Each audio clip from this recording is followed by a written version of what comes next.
बहुत कष्ट हो रहा है राजकुमारी। हाँ, भिक्षुक ब्राह्मण के भाग्य में राजकुमारी आ जाए तो ये भिक्षुक ब्राह्मण का सौभाग्य है और राजकुमारी का दुर्भाग्य। परंतु इसमें मेरा कोई दोष नहीं है।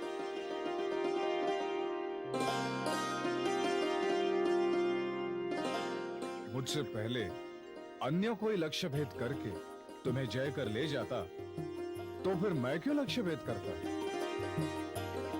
लक्ष्य भेद के लिए तो हम आए भी नहीं। हम तो आए थे राजकन्या के स्वयंवर में कुछ दान भोजन आदि प्राप्त करने की इच्छा से। और विधि की विडंबना देखो कि राजकन्या ही प्राप्त होगी। जो विधि का निर्देश है वही सत्य है। अन्य मिथ्या बातों से चिंतित होने से क्या लाभ? वरन जो मिल गया उसी से आनंदित होने में सार्थकता है। द्रुपद नंदिनी, तुम्हें पाकर मैं धन्य हो गया। मेरे लिए भी यही सत्य है, क्योंकि आप ही सर्वश्रेष्ठ धनुर्धर सिद्ध हुए हैं। महाराज द्रुपद यदि सर्वश्रेष्ठ धनुर्धर को ही जमाता बनाने को उत्सुक थे तो संभवतः तृतीय पांडव अर्जुन ही उनके लिए सर्वथा उपयुक्त होता। दुर्भाग्यवश पांचों पांडव मृत्यु के मुख में चले गए हैं। उनका दुर्भाग्य इस भिक्षुक का सौभाग्य बन गया। पांचाली, कहीं तुम्हारे मन में कोई दुख तो नहीं है? मेरे मन में दुख अवश्य है, परंतु अपने लिए नहीं, उनके लिए। उन जैसे वीर, ऐसे धर्मात्मा और उनकी ऐसी अकाल मृत्यु। इस जगत में चमत्कार भी होते हैं द्रुपद नंदिनी। मान लो यदि पांचों पांडव वारणावत में भस्म होने के स्थान पर बच निकले हों और कल तुम्हारे द्वार पर अर्जुन आकर खड़ा हो जाए तो तुम क्या करोगी? मैं उनका उसी तरह से स्वागत करूंगी जैसे गृहस्थ नारी अपने अतिथि का स्वागत करती है, और उनसे अनुरोध करूंगी कि मेरे पति से मित्रता स्थापित कर ले। क्यों? क्योंकि मेरे लिए मेरे पति अर्जुन से कम नहीं है, और दो अर्जुनों के बीच मित्रता स्थापित होना स्वाभाविक है। सुना था तुम विद्यावती हो, परंतु विद्यावती के साथ तुम ज्ञानवती भी हो, ये देख ली। राजकुमारी, इस क्षण क्या इच्छा होती है जानती हो? मन करता है हम दोनों खो जाएं और हमें कोई ढूंढ न सके।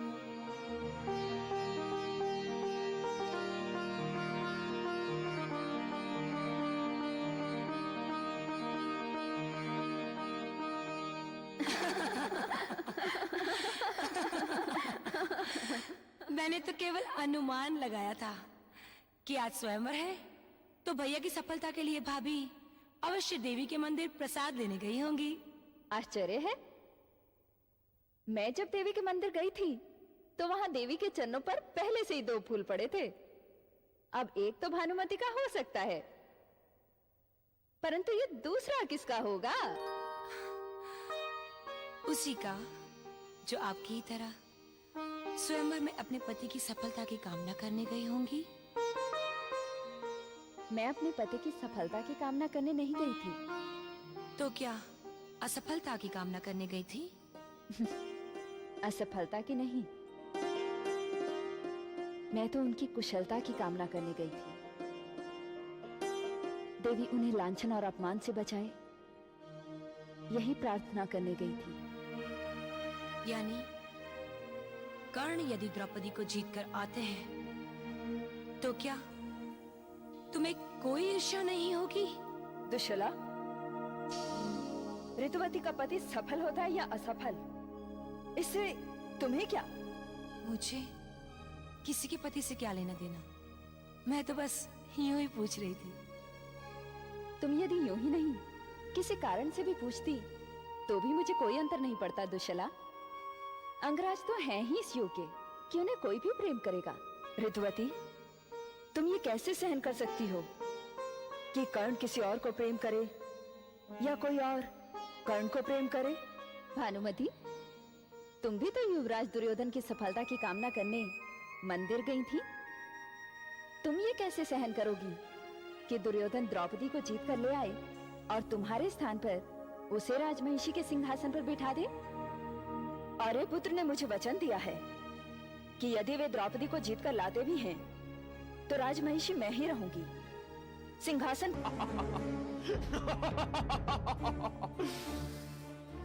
मुझे अभी भी विश्वास नहीं हो रहा मामा श्री। जिसे हमने देखा वो मेरा स्वप्न तो नहीं था। कहीं वे पांडु पुत्रों के प्रेत तो नहीं थे मामा श्री। कहीं वो मेरा भ्रम तो नहीं था मामा श्री जिसे हमने देखा। कहिए मामा श्री, कहिए, जिसे हमने देखा वो मेरा भ्रम था मामा श्री। जिसे हमने देखा वो मेरा बुरा स्वप्न था मामा श्री। कुछ तो कहिए। नहीं भांजे, नहीं। वो स्वप्न नहीं था, सत्य था, सत्य। और वारनावत, लाक्षागृह, लाख का वो राजप्रसाद जिसे पुरोचन ने खड़ा किया था, क्या वो भी सत्य था मामा श्री? हाँ भांजे, वो भी सत्य था। दोनों एक साथ सत्य कैसे हो सकते हैं मामा श्री? हमें तो यहाँ तक आ गया था कि लाक्षागृह की राख से पांडवों के शव और अस्त्र शस्त्र भी मिले हैं। क्या वो भी सत्य था मामा श्री? हाँ भांजे, हाँ, वो भी सत्य था। हमें उसी समय संदेह हो जाना चाहिए था जब लाक्षागृह की राख से पुरोचन का शव मिला था। पुरोचन जल गया और पांडव बच गए। बच ही नहीं गए मामा श्री, उन्होंने आज द्रौपदी को भी जीत लिया। मुझे इस बात की चिंता है मामा श्री कि मैं हस्तिनापुर क्या मुंह लेकर जाऊंगा।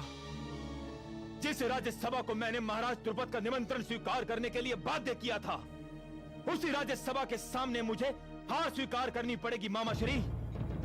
नहीं मामा श्री, इससे पहले मैं आत्महत्या करना उचित समझूंगा। नहीं नहीं भांजे, नहीं, ऐसा नहीं कहते।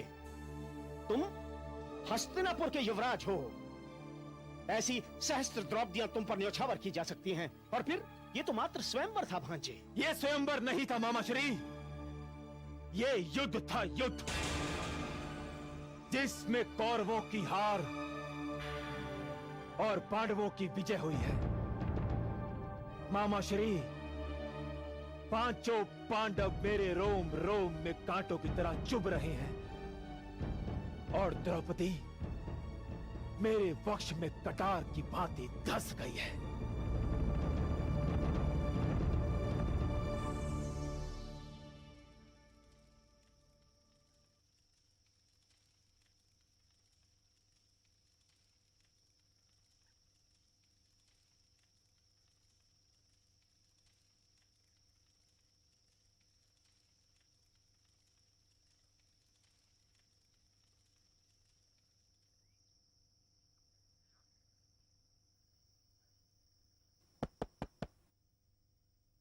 कौन?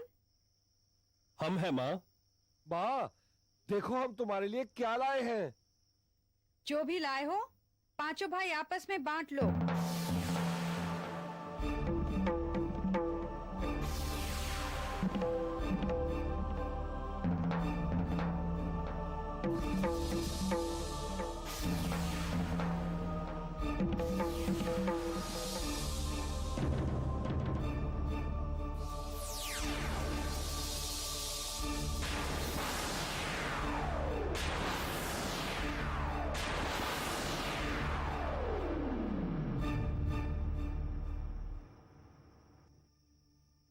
ये पांचाल कुमारी याज्ञसेनी द्रौपदी माता।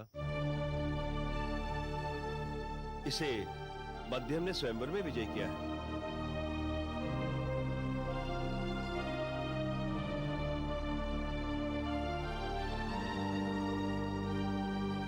द्रौपदी, ये हमारी माता है।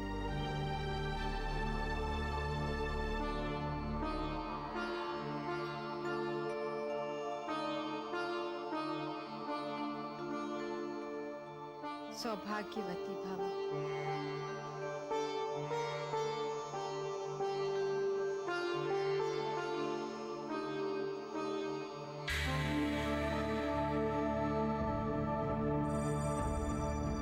पुत्रों, ये मैंने क्या कह दिया?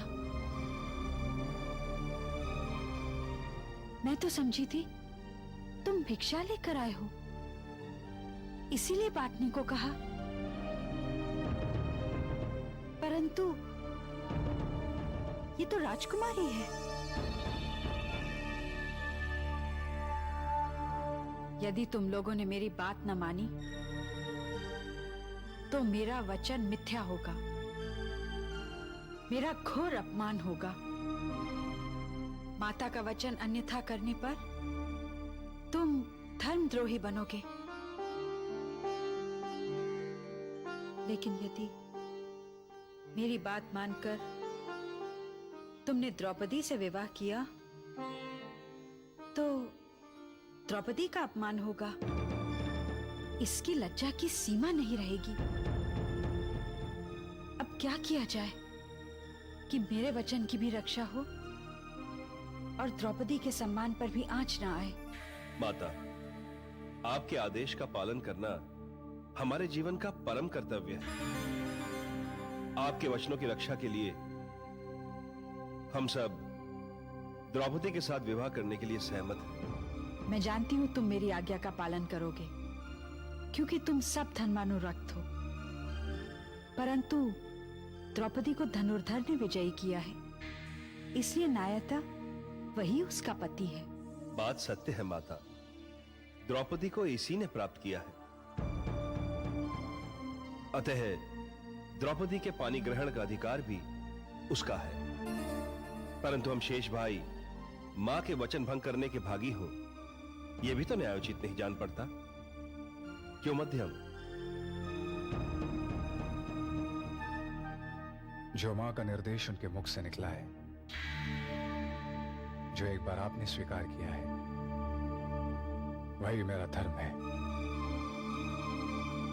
मैं अकेले द्रौपदी को ग्रहण करके सुखी होता, किंतु यह धर्मद्रोह होगा, क्योंकि मां और आपके वचन का भंग मुझे करना होगा।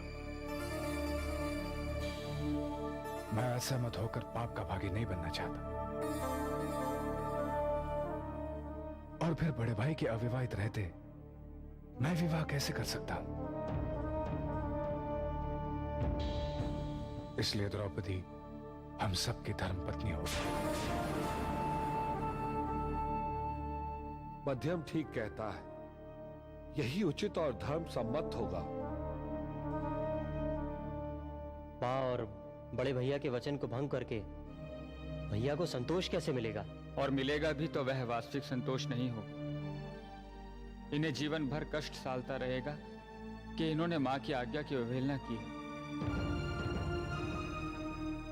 इनका जीवन अपराध भावना से ग्रसित रहेगा। संभवतः वे इस अपराध भावना के वशीभूत होकर द्रौपदी से पूरी तरह प्रेम न कर पाए, जो संभव है पारिवारिक कलह का कारण बन जाए। पुत्रों,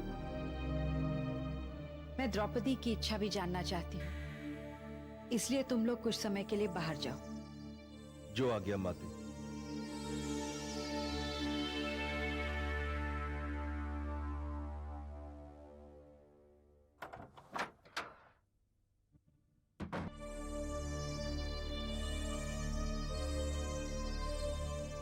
पुत्री,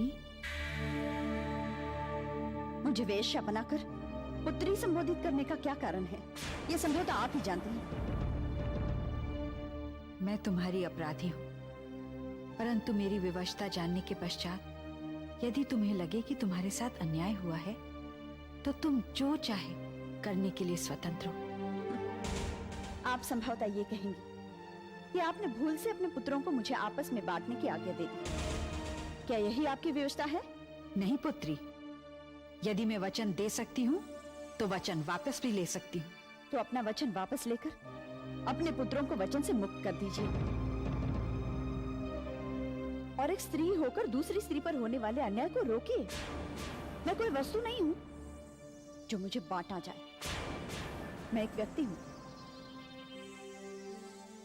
तुम एक व्यक्ति ही नहीं द्रौपदी, तुम प्रत्येक पुरुष की मनोकामना का साक्षात रूप हो। तुम तो एक उन्माद हो। मैं अपने पुत्रों को अच्छी तरह जानती हूं। वे अत्यंत आज्ञाकारी हैं, पर तुम भी तो अनित्य सुंदरी हो। मैं नहीं चाहती कि तुम्हारे कारण वो ईर्ष्यावश आपस में लड़ पड़े और वो 5 फूलों की माला जो मैंने इतने प्रयत्न और श्रम से गुथी है बिखर जाए।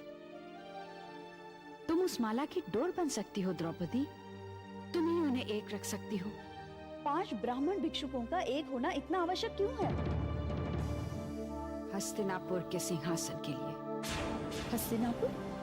हाँ, मैं हस्तिनापुर के भूतपूर्व महाराज पांडु की पत्नी कुंती हूँ। और वो 5 ब्राह्मण मेरे पुत्र युधिष्ठिर, भीम, अर्जुन, नकुल और सहदेव हैं।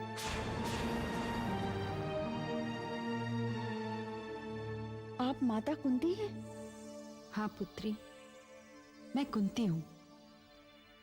मुझसे अधिक तुम्हारा दुख और कौन समझ सकता है। कभी मैंने भी एक स्वयंवर में तुम्हारे ससुर को चुनकर सुख की कामना की थी,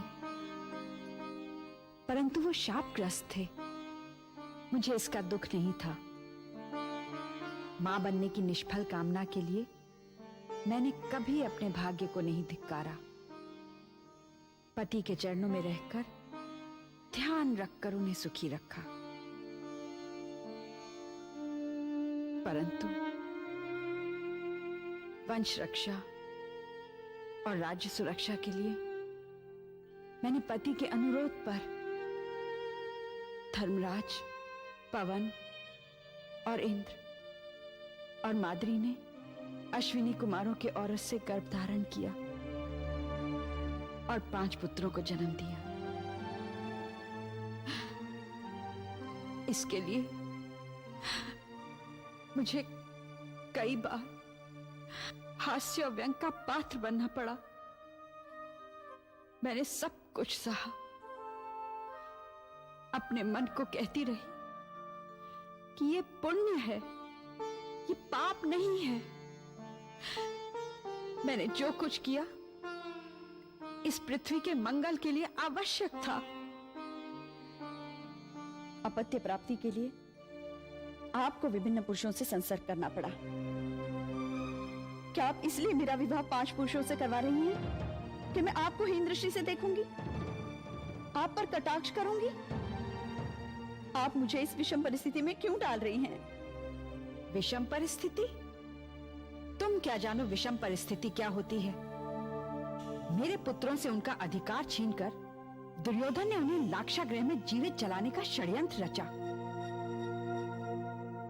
हम तो वन में अपना जीवन बिताने के लिए भाग्य से संधि कर चुके थे।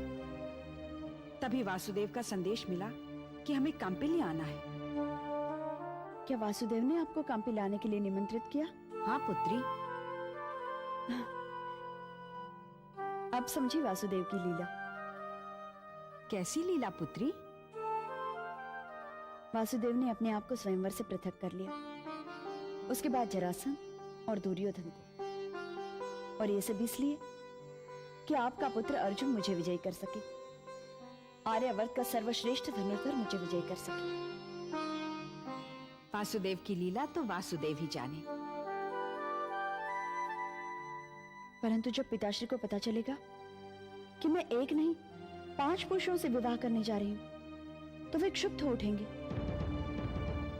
उन्हें समझाने का मार्ग भी निकाला जा सकता है।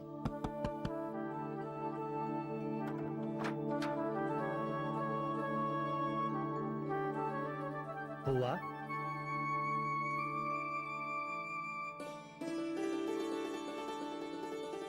सखा। सास बहू का मिलन देखने चला आया हूं बुआ। इसे मैं चमत्कार कहूं या संयोग, जब भी मुझे मार्ग चाहिए तू मिल जाता है। अब इसमें मैं क्या कर सकता हूं बुआ? मेरा मार्ग प्रायः तुम्हारे द्वार तक पहुंच जाता है। अच्छा ये सब बातें छोड़, नई नई बहू लाई हो, मुंह मीठा करवाओ। हाँ? निर्धनता में आटा गीला करना तुम्हारा स्वभाव बन गया है कृष्ण। पता नहीं राजकुमारी के लिए भी पर्याप्त भोजन होगा या नहीं। भीम भैया, जहां तुम रहोगे क्या वहां कभी भी पर्याप्त भोजन होगा? बुआ, पांडवों का दुष्काल समाप्त हुआ और कृष्णा तेरा भी। अच्छा, तो ये पांडव है।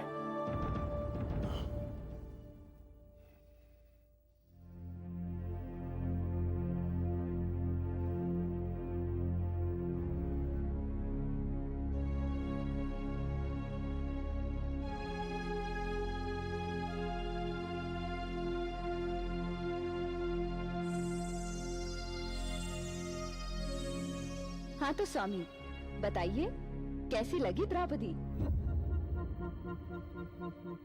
कुछ दिनों में यही आने वाली है, तुम स्वयं देख लेना। स्वामी मैं ये नहीं पूछ रही हूँ कि द्रौपदी कैसी दिखती है, मैं ये पूछ रही हूँ कि वो आपको कैसी लगी। ऋतुवती,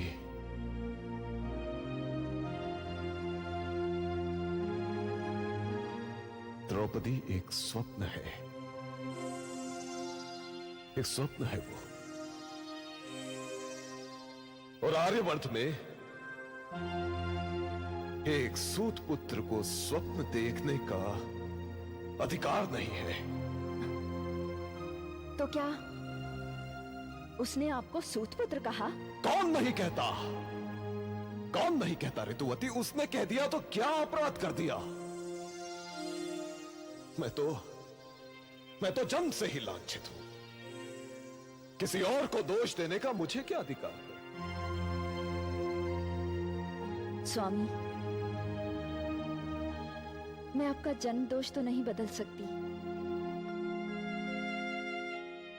परंतु लांछना का घाव भरने का सदैव प्रयत्न करती रही हूं और करती रहूंगी। मैं जानता हूं ऋतुवती, परंतु इसमें तुम भी कुछ नहीं कर सकती, कुछ नहीं कर सकती तुम। ये जन्म के घाव हैं, मृत्यु के साथ ही भरते हैं। स्वामी,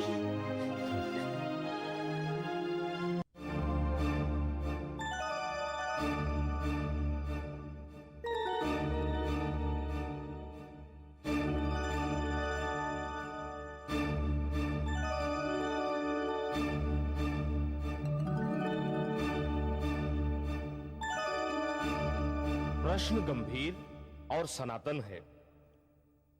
उचित क्या है, अनुचित क्या है, धर्म क्या है, अधर्म क्या है, नीति क्या है, अनीति क्या है? आचार्य संदीपनी, इस संबंध में आपका क्या मत है? इन्हीं सब का निर्णय करने के लिए समाज ने मर्यादाएं निश्चित की हैं, विधि विधान निश्चित किए हैं, आदर्श और मूल्य निश्चित किए हैं। ऋषि धौम्य क्या कहते हैं? महर्षि देव, मर्यादाएं, विधि विधान, नीति अनीति, आदर्श और मूल्य अति आवश्यक हैं। इनके बिना तो समाज उच्छृंखल हो जाएगा और मनुष्य पशु बन जाएगा। परंतु महामुनि धौम्य, इस समाज में न सारे व्यक्ति एक से होते हैं और न सारी परिस्थितियां एक से होती है। उस स्थिति में क्या उचित है और क्या अनुचित है, इसका निर्णय कैसे होगा? वासुदेव ने एक महत्वपूर्ण बिंदु प्रस्तुत किया है, और वो ये कि व्यक्ति नीति नियम और विधि विधान के लिए है या नीति नियम और विधि विधान व्यक्ति के लिए है। निश्चित ही नीति नियम विधि विधान व्यक्ति के लिए है, क्योंकि व्यक्ति समाज से अधिक महत्वपूर्ण है। व्यक्ति समाज के बिना तो हो सकता है, परंतु समाज व्यक्ति के बिना नहीं हो सकता। अर्थात यदि व्यक्ति महत्वपूर्ण है तो उसको परिस्थिति के अनुसार नीति नियम और विधि विधान में परिवर्तन करने का अधिकार है, और यदि आवश्यक हो तो उसके विपरीत भी आचरण करने का अधिकार है। अधिकार है, परंतु उसे जो अपना उत्तरदायित्व समझता है। परंतु मेरी पुत्री कोई साधारण स्त्री नहीं है, वो पांचाल की राजकुमारी है, और उसके निर्णय का मूल्यांकन पांचाल की प्रजा बड़ी कड़ाई से करेगी, क्योंकि वो पांचाल की युवतियों के लिए आदर्श है, और वो सब अपने मार्गदर्शन के लिए उसकी ओर देखती है। यदि वो 5 पुरुषों से विवाह करती है तो पांचाल की युवतियों के लिए वो व्यभिचार का मार्ग प्रशस्त करती है। इसलिए कृष्णा का 5 पुरुषों से विवाह करना पाप है। यदि एक पुरुष का 5 स्त्रियों से विवाह करना पाप नहीं है, तो एक स्त्री का 5 पुरुषों से विवाह करना कैसे पाप हो सकता है पांचाल नरेश? स्त्री और पुरुष दोनों समान हैं, इसलिए समाज के नियम भी दोनों के लिए समान होने चाहिए। होने चाहिए वासुदेव, परंतु है नहीं। है नहीं तो उन्हें बदला जाना चाहिए। स्त्री और पुरुष में भेद करके कोई भी समाज स्वस्थ नहीं रह सकता है पांचाल नरेश। स्त्री जननी है, यदि उसे ही न्याय नहीं मिलेगा तो हम समाज में न्याय की कल्पना भी कैसे कर सकते हैं? एक वचन की रक्षा के लिए मेरी बहन 5 पुरुषों से विवाह करे, ये अन्याय है। आज्ञा पालन पुत्र का धर्म होता है धृष्टद्युम्न। पितराज्ञा पालन करके परशुराम मात्र हंता बने। 5 पांडव बाल्यकाल से ही पितृ विहीन हैं, मां ही उनकी कर्ता धर्ता है। उनकी आज्ञा का पालन धर्म होगा। महामुनि, ये बताइए, यदि किसी की आज्ञा अन्यायपूर्ण हो तो क्या उसका पालन धर्माचरण होगा? कुंती एक धर्म परायणा विदुषी है, उनकी आज्ञा कभी अन्याय नहीं हो सकती। महर्षि, यदि अर्जुन को कोई आपत्ति न हो तो कृष्णा 5 पति वरण कर सकते।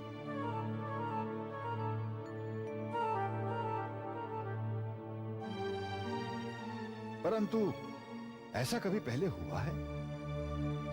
क्या हमारे शास्त्रों में ऐसा उदाहरण उपलब्ध है? है द्रुपद। जटिला ने धर्म रक्षा के लिए 7 पतियों का वरण किया था। धर्म रक्षा के लिए बहुपति ग्रहण करने में पाप नहीं। महाराज द्रुपद, यह अनायास नहीं था कि अर्जुन स्वयंवर में विजयी हुआ।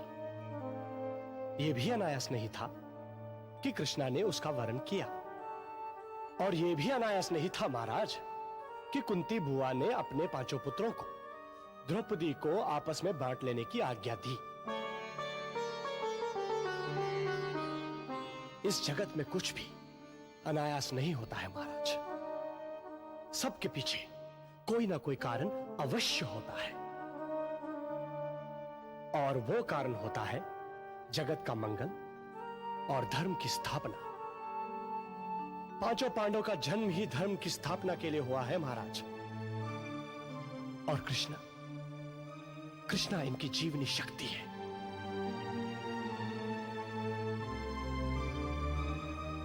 कृष्णा को पांडवों का ही वरण करना था, परंतु यह निर्णय कृष्णा को ही लेना है। यह इसकी स्वतंत्रता है।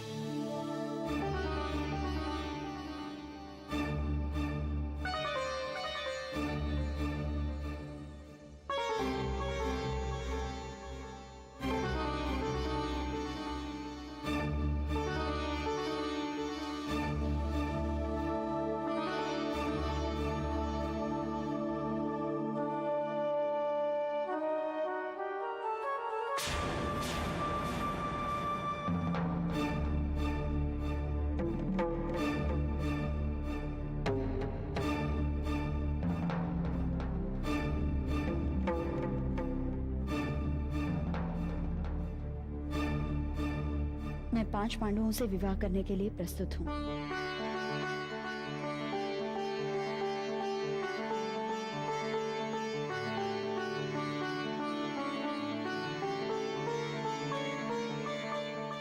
पुत्री, आज जो तुमने त्याग किया है उसकी तुलना ही नहीं है। मनुष्य जाति के इतिहास में तुम्हारा नाम 5 सतियों के साथ लिया जाएगा। एक पति के साथ सती धर्म तो बहुतों ने निभाया, परंतु 5 पतियों के साथ सती धर्म निभाने वाली अकेली तू ही है।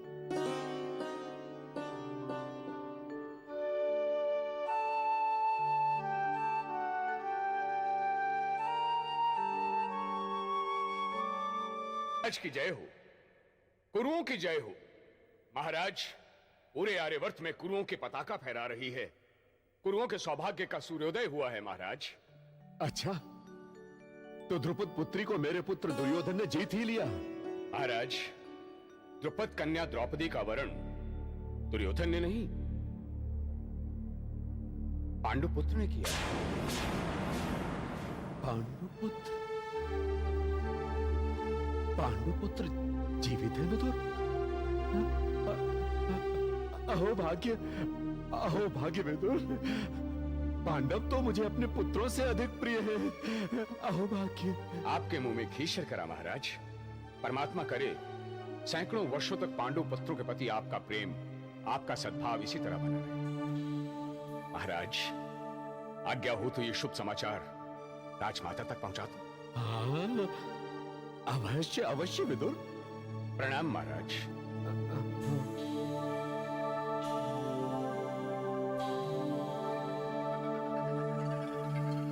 प्रणाम काका श्री। आयुष्मान।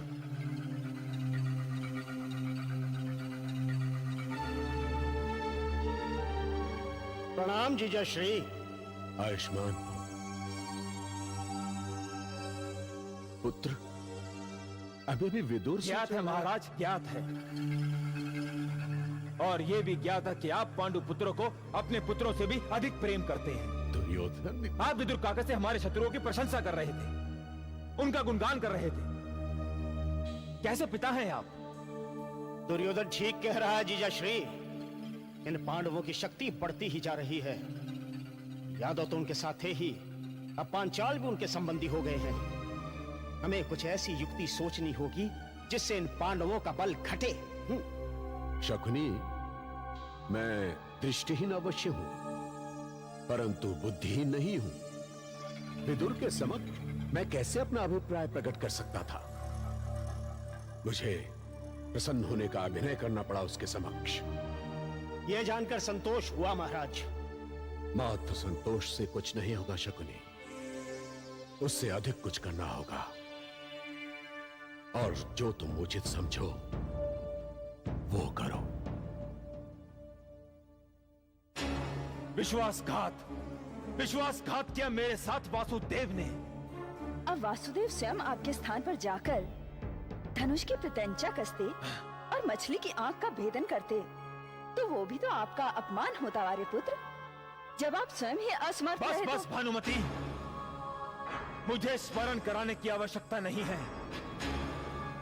अब आप भूल भी जाइए स्वयंवर को। स्वयंवर आपके जीवन मरण का प्रश्न नहीं था।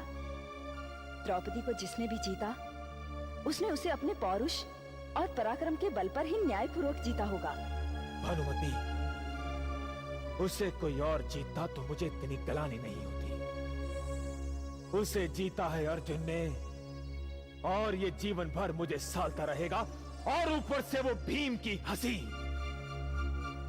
उसी हंसी ने मुझे निर्बल कर दिया था, अन्यथा मैं धनुष पर प्रत्यंचा चढ़ा चुका होता। कुरुवंश के लिए तो ये सौभाग्य की बात होनी चाहिए कि 5 पांडव जीवित हैं और द्रौपदी कुरुवंश की ही बहू बनी है। तो मनाओ आनंद, दीपावली करा दो पूरे हस्तिनापुर में। भीष्म, विदुर, पूरे हस्तिनापुर में दीपावली मनाई जाए। एक कुरु राजकुमार ने समस्त आर्यावर्त के राजाओं के सम्मुख अपनी वीरता और पराक्रम से द्रौपदी को विजय किया है। हमारा मान बढ़ा है, हमारी शक्ति बढ़ी है। पांचाल नरेश द्रुपद जैसा संबंधी मिला है, और साथ ही पांडवों का पुनर्जन्म हुआ है राजमाता। एक साथ दोहरा आनंद। भीष्म जी माते। मैं चाहती हूँ विदुर को बारात लेकर पांचाल भेजा जाए। पांडुपुत्रों और द्रौपदी को पूरे सम्मान के साथ हस्तिनापुर वापस लाया जाए। भीष्म, पूरे हस्तिनापुर को सूचित कर दो कि मेरे साथ मेरी पुत्रवधू के स्वागत के लिए तैयार रहे। माते, एक तथ्य की ओर आपका ध्यान दिलाना चाहूंगा। यदि द्रुपद कन्या हस्तिनापुर आई तो क्या आचार्य द्रोण को यह मान्य होगा? हमें उनकी भावनाओं पर भी विचार करना चाहिए माते। आप तो जानती हैं, ब्राह्मण संवेदनशील होते हैं, और फिर आचार्य द्रोण तो हमारे सेनाध्यक्ष भी हैं। उनकी प्रसन्नता हमारे लिए मूल्यवान है माते। तू क्या सोचता है पुत्र? वासुदेव ने इस विषय में नहीं सोचा होगा? उसने अवश्य कोई न कोई व्यवस्था की हो कि द्रोण हस्तिनापुर छोड़कर ना जाए। कर्ण, हमें आचार्य द्रोण को विवश करना ही होगा। देखिए क्या होता है। अश्वत्थामा,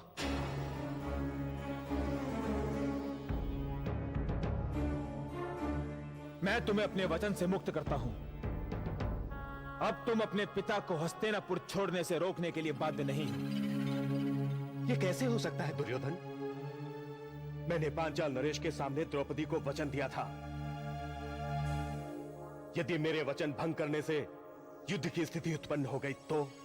मित्र, संभव है कि आचार्य द्रोण को हस्तिनापुर में रोकने के लिए अब अश्वत्थामा का उपयोग करने की आवश्यकता ही न पड़े। क्यों? क्योंकि एक कुरु कुमार ने द्रौपदी को जीतकर पूरे आर्यवर्त में हस्तिनापुर का नाम ऊंचा किया है।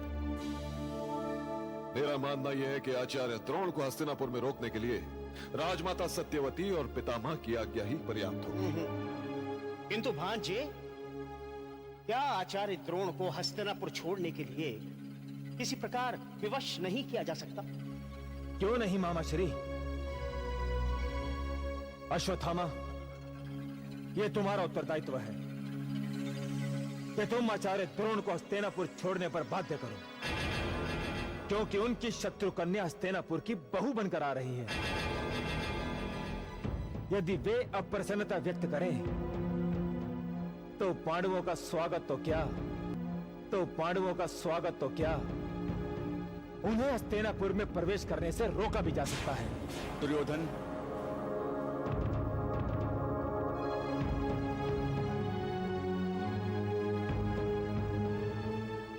इतना स्वार्थ अच्छा नहीं होता पुत्र। पहले तो तुमने अपने स्वार्थ के लिए अश्वत्थामा को उसके अधिकार से वंचित करके उसका उपयोग किया, और आज फिर अपने स्वार्थ के लिए उसका उपयोग कर रहे हो।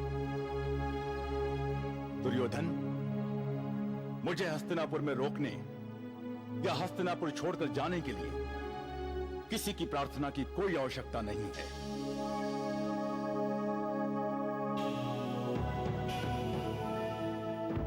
मैं हस्तिनापुर में द्रौपदी का स्वागत करूंगा।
औंगराज कर्ण, स्वयंवर के नियम अनुसार प्रतियोगी का उत्तम कुल का होना आवश्यक है।